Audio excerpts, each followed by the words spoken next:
was wrong with Adrian Broner post-fight saying he won that fight against Pacquiao. Hell no, he did not. He did not win that fight. Pacquiao was all over. On house, we don't have land, we don't have even food. We just, we have to work every day to make money to buy. What happens when boxing's greatest warriors all agree on one thing? And that one thing turns out to be a Nama force of nature, a human hurricane named Manny Pacquiao. When legends speak, the world pays attention. And when those legends can't stop raving about Pacquiao's prime, it means we're not just talking about a great fighter, we're talking about a phenomenon. A whirlwind who cut through weight divisions like butter and danced around opponents like a tornado wearing sneakers. Sure, boxing has seen icons. So, that's Manny P. That's extremely moving. Yes, we're moved. Yeah. Thanks so much. Okay. Let's not fast forward just yet. Every champion Pacquiao faced brought their own arsenal to the ring, and each walked away transformed. Physically bruised, emotionally rattled, spiritually shaken. This isn't just a stroll down memory lane. This is a confessional, a raw and filtered testimony from boxing's elite about a force of nature that hit like a storm and vanished like lightning. Welcome to the gospel according to Pacquiao. What happens when boxing's greatest warriors all agree on one thing? And that one thing turns out to be a Nama force of nature, a human hurricane named Manny Pacquiao. When legends speak, the world pays attention. And when those legends can't stop raving about Pacquiao's prime, it means we're not just talking about a great fighter, we're talking about a phenomenon. A whirlwind who cut through weight divisions like butter and danced around opponents like a tornado wearing sneakers. Sure, boxing has seen icons. But when the gloves are off and the cheers fade, what remains are the stories, the disbelief, the awe. And at the heart of many of those tales stands Manny Pacquiao. He didn't just fight, he performed miracles. Just ask Ricky Hatino Warrior, who had survived Floyd Mayweather Jr., only to get decimated by Pacquiao in a blitz of blinding speed and power that defied physics. But Hatton was just one chapter. Pacquiao wrecked game plans, shattered egos, and forced even the proudest... He got thoroughly beat decision-wise on that fight. I don't know what he was talking about when he said everybody knows he won the fight. Adrian Broner did not win that fight. And by the way, Jim Gray pointed out accurately, he averaged less than 8 punches around. What did I say when I interviewed him last week, huh, Jim? I said, they say you don't throw punches, man. He said it ain't about how many, it's about the right time. And at the heart of many of those tales stands Manny Pacquiao. He didn't just fight, he performed miracles. Just ask Ricky Hatino Warrior, who had survived Floyd Mayweather Jr., only to get decimated by Pacquiao in a blitz of blinding speed and power that defied physics. But Hatton was just one chapter. Pacquiao wrecked game plans, shattered egos, and forced even the proudest champions to admit. Congratulations. This is a beautiful gym. I hope that there's a lot of people will inspire to train here. Thank you. Congrats. Mike, congrats. Congratulations. Yes, beautiful. I'm here to support you. Thank you. Appreciate it, brother. Oscar De La Hoya learned the hard way. The Golden Boy, once untouchable, stepped into the ring with history behind him. But history didn't prepare him for Pacquiao. Manny didn't just beat him, he dissected him. Every punch was surgical. De La Hoya couldn't breathe, couldn't move, and eventually admitted what no warrior wants to say. He knew it was over before it began. It wasn't a fight, it was an exorcism.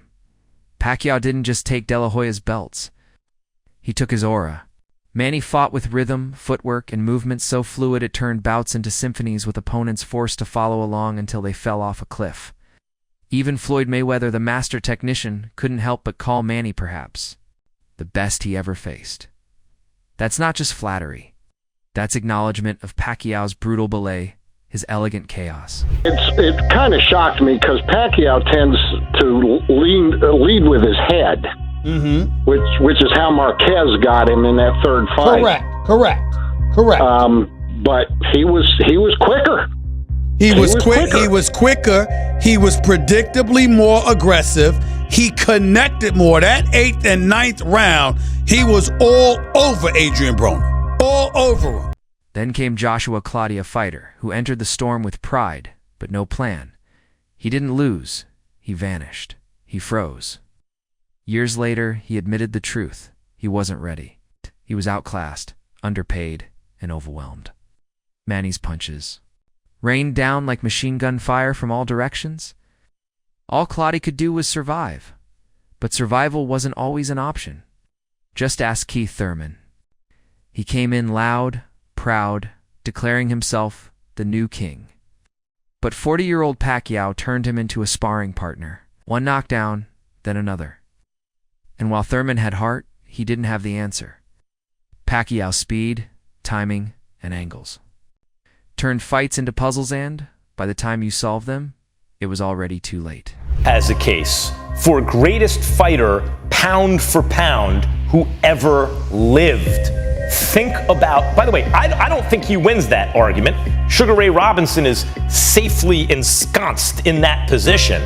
But Henry Armstrong, Muhammad Ali, Harry Greb, Sam Langford, Floyd Mayweather, Pernell Whitaker, whoever else you want to. Even broadcasters couldn't keep it together. Max Kellerman, usually a master of logic, was nearly breathless trying to describe Pacquiao's rise. From flyweight to welterweight, collecting lineal titles like trading cards, it was unheard of. Robert Garcia compared Manny's 8 division triumphs to Mayweather's unbeaten streak. Can didn't even hesitate. Going undefeated can be arranged, but winning in 8 divisions? That's legacy. That's not cherry picking. That's war. Manny didn't dodge anyone. He walked into every challenge, and Antonio Margarito thought size mattered. He thought muscle would protect him, but Manny reduced him to rubble. Round after round, Pacquiao carved up his face like an artist with a chisel made of steel. When it ended, Margarito wasn't just defeated, he was disfigured. Because I'm sure mentally you prepared as well as physically prepared Shane, but you know. They have shuttles. Yeah, they have shuttles, bro. Just in case. Shane. No, Shane took everything. With Pacquiao. I remember one thing. I remember him wrapping his hands. Pacquiao. Because he wraps his own hands. I remember. Yeah. And he kept asking. Think about this. One of boxing's proudest legends, men who guard their egos like fortresses, collectively pointed at one man and said, "That guy was different." Rarely, yet they all say it about Pacquiao. Even veteran trainers, men who've seen generations come and go, lit up like kids when Manny hit the gym. The sound of his gloves hitting mitts. That wasn't noise. That was music. Jazz. Chaos in harmony. The conversations would stop. Eyes would turn. Because Pacquiao wasn't just training, he was composing another masterpiece. We have to see that fight. So Pacquiao's peak was just about as good as anyone in history. Now, I'd have favored Mayweather back then. He's the naturally larger fighter. And that's the point. When you talk about pound for pound, if a fighter moves up out of his natural weight class and can still compete with the best who ever did it, what does that mean about the quality of that fighter's prime pound? Opponents knew they were in trouble when their best shot landed clean, and Pacquiao smiled. You could hit him with a hammer, and he'd bounce like he just heard a good joke. Commentators couldn't keep calm either. They fumbled words, mispronounced names, screamed over each other like fans in a frenzy. Watching Manny fight was like trying to narrate a lightning storm. He didn't just punch, he launched full-body missiles. He moved with angles so sharp they needed warning labels. Blink, and he was behind you. Blink again, and he'd already landed for punches. Blink once more, and you're staring at the ceiling, wondering what just happened. Nice to meet you, Alex. Thank you. How was it? Amazing. Thank you for all the hospitality. Sorry I wasn't able to come and see you guys with everything that was going on. It's okay, thank you.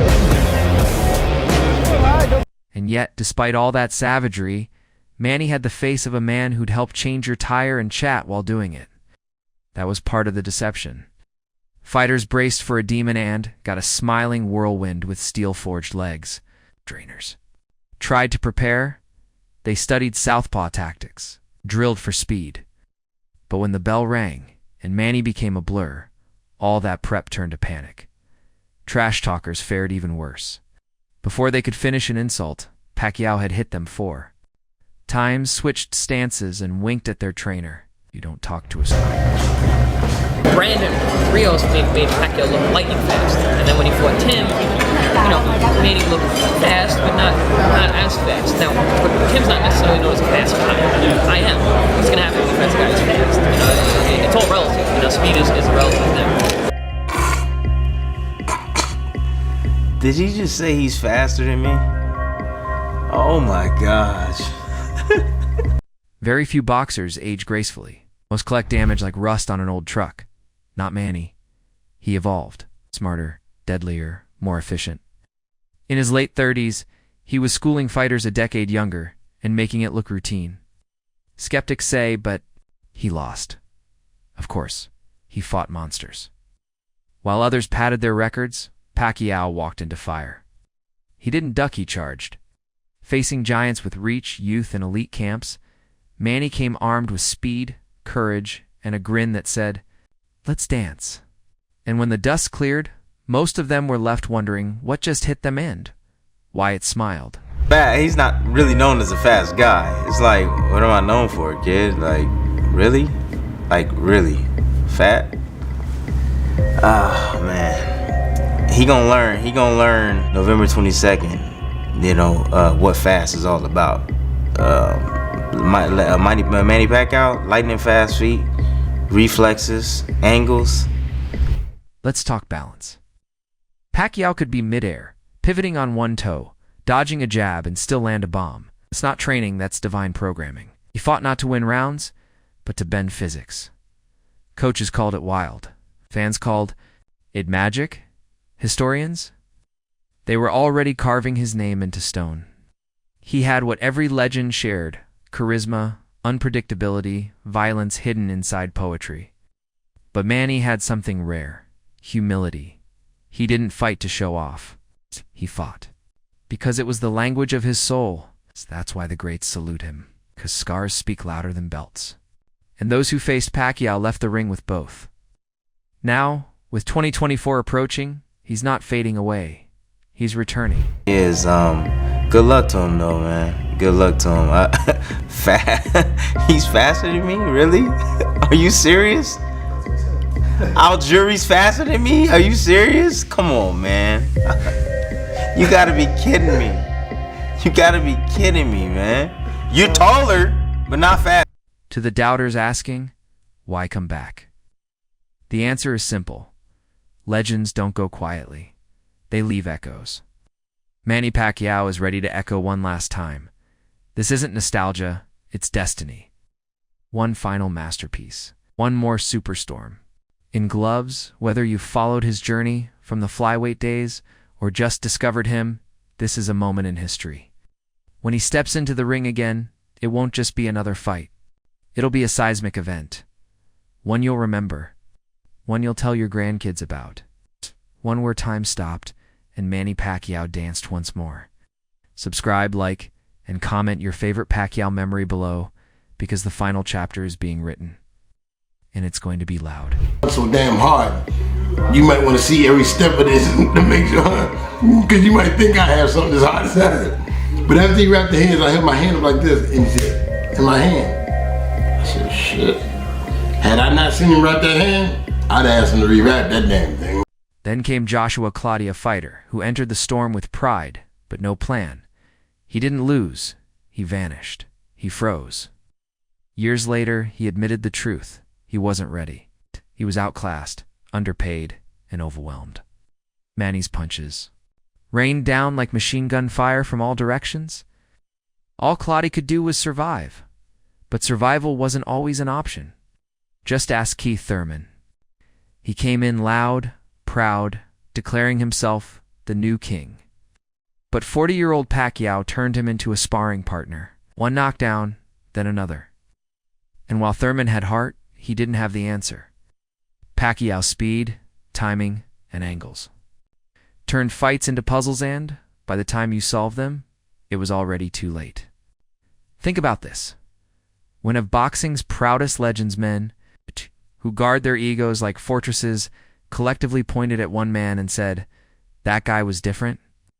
Rarely, yet they all say it about Pacquiao, even veteran trainers, men who've seen generations come and go, lit up like kids when Manny hit the gym. The sound of his gloves hitting mitts. That wasn't noise. That was music. Jazz. Chaos in harmony. The conversations would stop. Eyes would turn. Because Pacquiao wasn't. Just training, he was composing another masterpiece.